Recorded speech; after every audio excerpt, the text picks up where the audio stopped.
I've been going along the street in Hobart somewhere and somebody yelled out, "Hey, Cowboy!" I seem to know it's me straight away.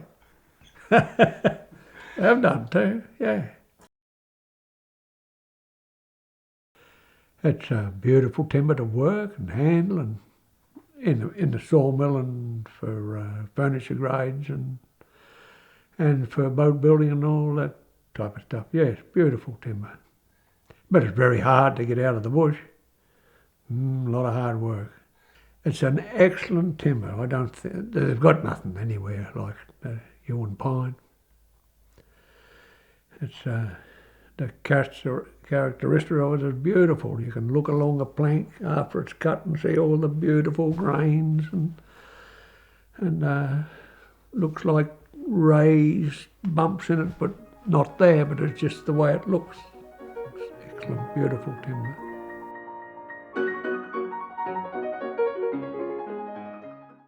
The furniture timber grade people, wood turners. So easy to work and look so beautiful after it's done. It looks so beautiful when we're milling it in the sawmill after a piece of timber comes off the saw. We're only salvaging timber at the present time, and not like it used to be years ago, where it was logged and all the selected timber, selected logs, stuff left behind what wasn't good enough in those days. Today would be top-class timber.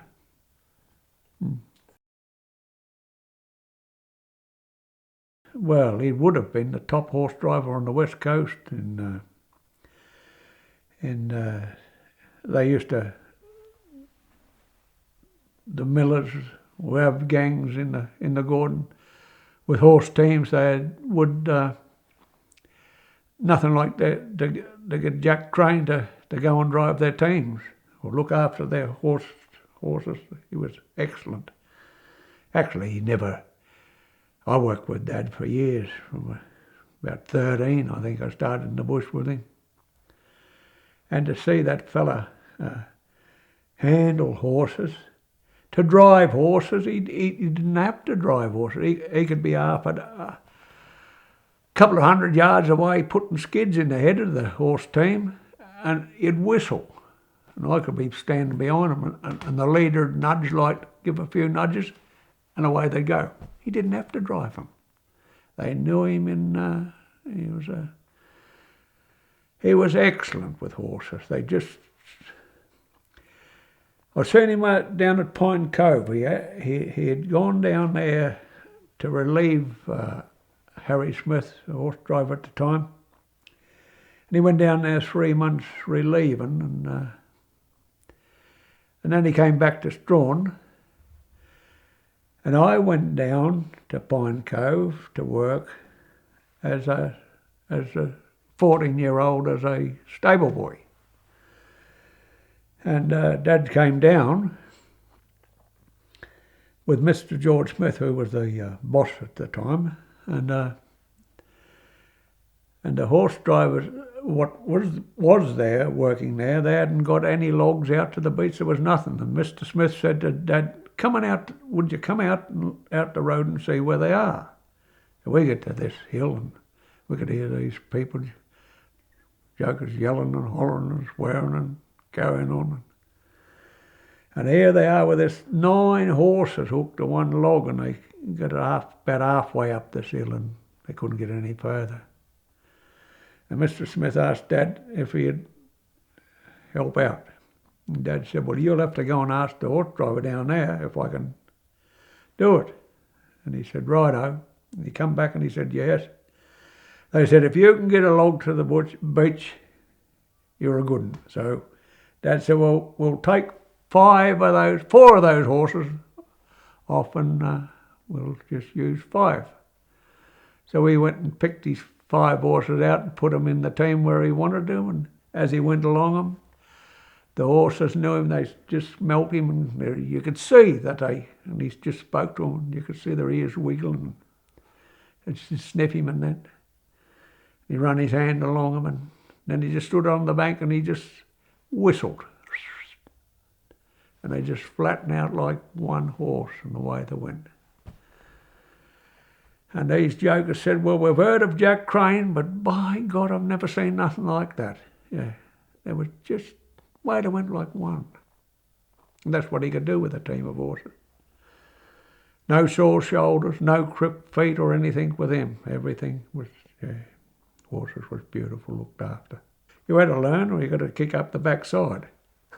You was taught one mistake. You was allowed one mistake and you couldn't repeat that one the second time.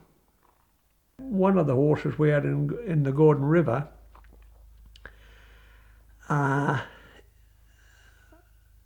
it was, I can't really tell you, a fella had hit it in the head with an axe. Cruel mongrel he was. And had the print of the back of the axe in his forehead. And we had this horse or Dad had it in his team. And I don't know whether it used to suffer with headaches or what, the poor bugger. But it was always in good nick. I used to look after the damn thing. But Dad could put it in the team and everything and do anything. And if I'd feed it of a night and carry bloody water, carry water to it and everything, as well as the other horses, but to go and put a box of chaff in its manger, I'd have to go in alongside the horse alongside of it and climb through the rails. If I went into it'd kick me out of the back of the stable or try to crush me up against the... And one day at the top of the chute, we used to pull logs and to the top of a cliff and we'd roll the logs over the bank and they'd go down a big chute down the hill. And I went to hook the horse, this leader's reins up over a snag on the side of the bank, and when I did, he ducked his head and he grabbed me by the ribs and lifted me off my feet. I had these big teeth marks in me for months. But that's what... anybody go into the stable, that's what he'd try to do, but Dad could do anything with him. And I don't know whether he had a hate on anybody after this fella hit him in the head with an axe or what it was. But I used to look after him, do all this, and yet he still wouldn't allow me to walk alongside him. When we was young fellas, kids, just about leave school and that sort of thing, those times was hard, and you wanted to get away to try and earn some money for your family and sort of thing. And there was something about going to the bush what was exciting. To us kids it was exciting. To see Christmas time, going back after Christmas, the bushmen would be going back to work down to Gordon or out to King or somewhere. Particularly going down to Gordon was... they'd be loading the lighters up, the big barges with they'd stacked the chaff and oats and stuff around the outsides of the lighter, and if they'd taken horse teams down, they'd load the horses in between the chaff and that so they wouldn't go over the side. And stores and that, and of course the bushmen, some would be over the pub having a few beers before they went off and sort of thing. But there was something exciting about it. And you always wanted to go. Worked in various places. Went out to the King with Dad when I was 13, out nearly to where the dam, Crotty Dam is now. We pulled Huon pine from under Mount Uxley and about a mile, and then we shot it down over into the King River. And that, when floods had come, to be washed down to the sawmill at Loana, Mr. Jones's mill there. From there, I think I went to the Gordon. Pine Cove. Yes, worked in Pine Cove, and that's where I tell you. And I ended up horse driving there. I was driving the 3-horse team there. Then I went to the Gordon from there. No, I went to Cameron's Flat. That's along the Limekill Reach, the big long straight in the Gordon. Pulling King Billy pine there. And there it looks like the creek there where we used to get our fresh water from. I'd say this was the place. Where the camps and stable was all cleared out for firewood for the camps and etc. Since that time, this bush has all grown up, plus the blackwood trees and some of the myrtle. Some of the myrtle was logged, but not a great deal, only very selective logging. And I noticed a lot of the old ones of that time has fell down and rotted away. There's a sort of a billabong runs around the back there, and the shoe road went around behind that, back up into the ranges where we got to Kingbilly. But you can see where the formation was come through those trees. There was a 5 team and a 4-horse team pulled quite big logs. Some of the smaller logs was even towed behind one another. Probably two to 3 logs, smaller logs, would be hooked behind one another and pulled along. That would have been trenched out a lot more than it shows here. Coming over the myrtle roots and everything.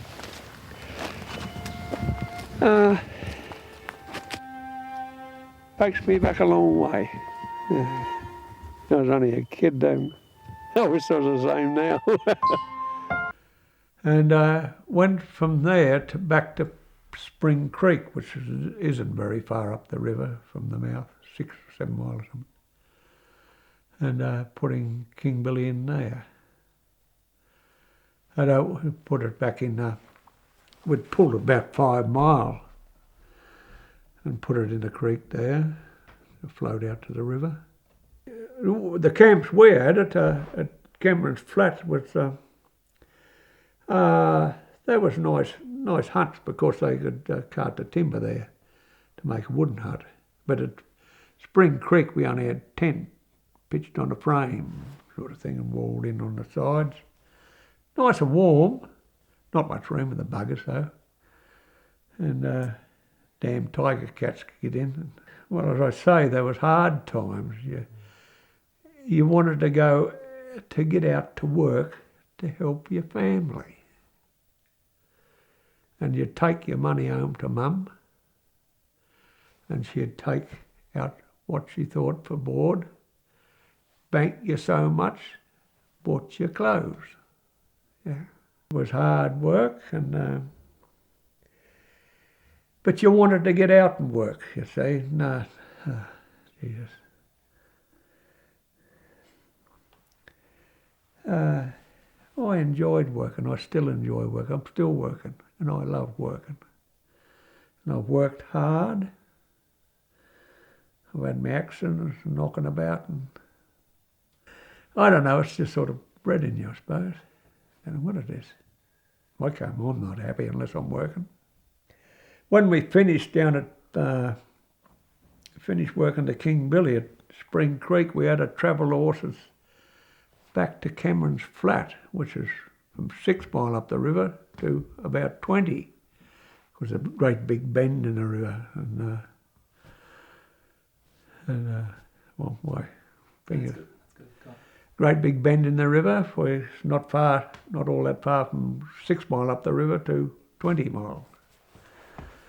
So we from where we was logging at the end of the Spring Creek Road, we was able to travel the horses about on a traverse track across to where the Cameron's Flat job finished, was about 3 mile, and we was able to travel the horses to Cameron's Flat. It's the only place we could load them on the boat. They was brought up on the old Gundy, a steam boat. We had to build a bridge, sort of couple of spars and some planks and whatever, to walk them across from the bank to the deck of the Gundy, and sort of scramble them down there and onto the deck, and they had to travel them to Strahan from there. We came down the river. It was funny. I can't think of this old skipper's name. We had a nickname. I can't think. He was a bit blind. And we're coming down all the way from up Cameron's Flat, and we had to pull up opposite Spring Creek to get our gear, row in with the dinghy and pick our gear up off the bank and take it out to Gundy. And he sort of couldn't pull her up or steer her or some damn thing. He was crashing through the pine heads and nearly swept the horses off the deck and all. It was a turnout. I can't know, Captain Jolly, I think his name was. Anyway, we got to Strahan all right.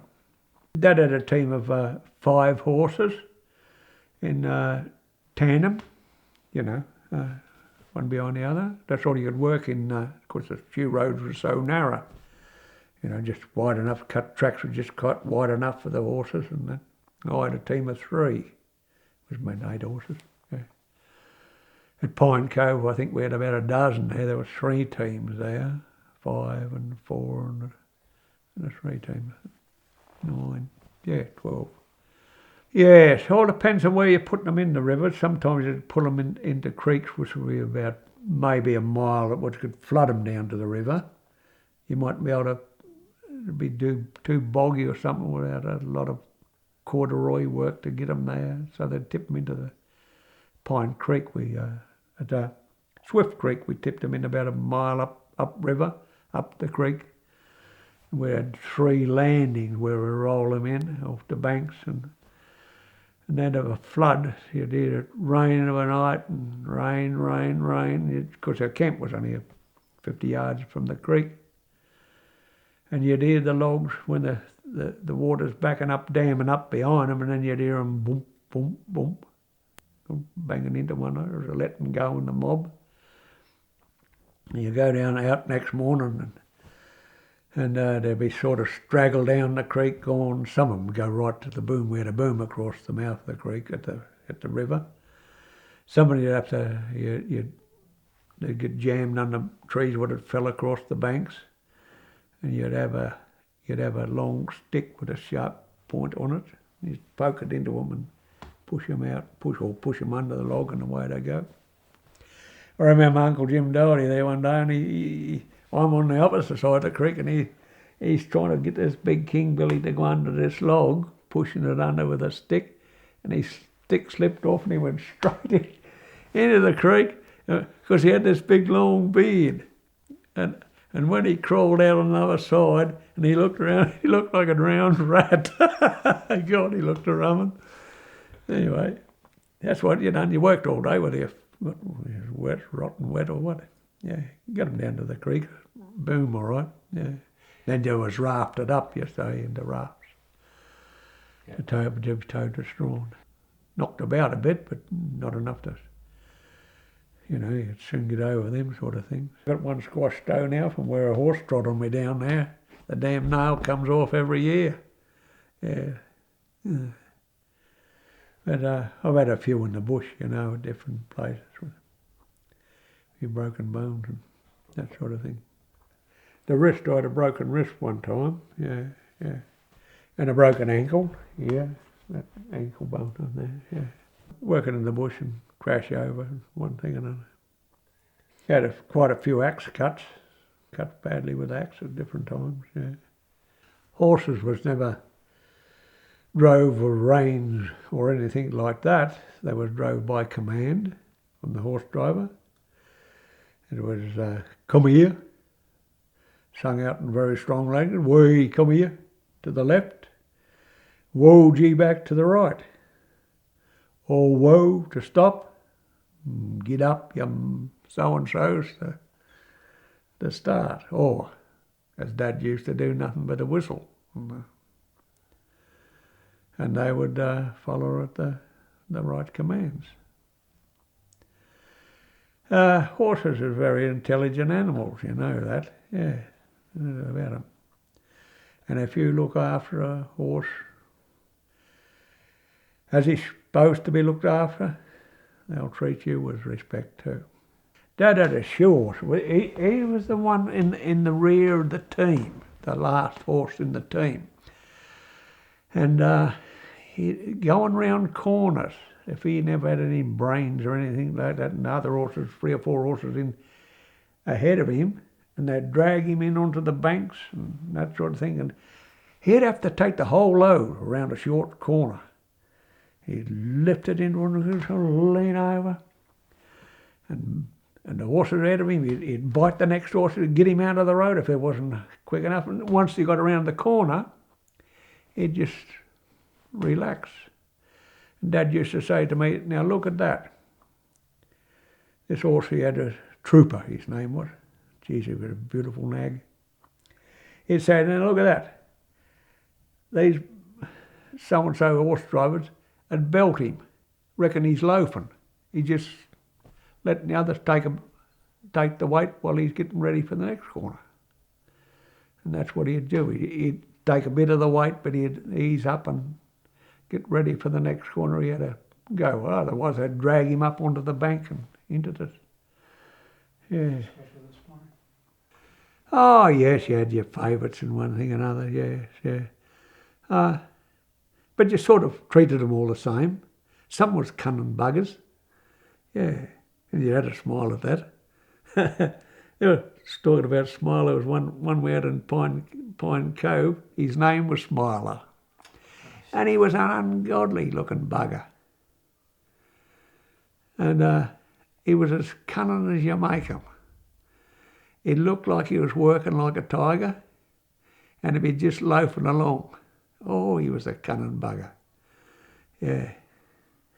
And if he'd coming down a hill, and the log would be shooting, and the horses would be sort of running, trotting real fast, or sort of galloping to keep away from the log, this bugger, he'd hop 1 foot on the shoe train and sort of pick his other leg up, run with his front feet and skid with it.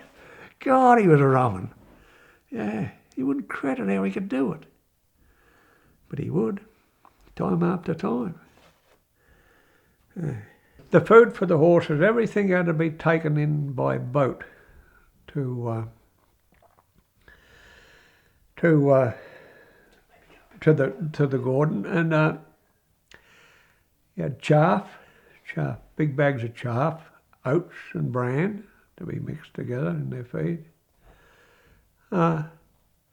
Because you had to take your own food too, bags of spuds and a side of bacon, and all mostly tin tucker. Oh, Jesus, yeah. And you never got a bit of... you take as much meat as you could, but you had nothing to keep it. It wouldn't keep very long, you say. You had to keep it in the cool guardy safe for a while, but you'd soon use it up. And then it was tin bull for months and months, probably 3 months at a time before you got any fresh vegetables. We used to have a hunting dog. We'd catch a wallaby occasionally or set a net and get a few fish out of the river. But that's all your bit of fresh stuff you'd have.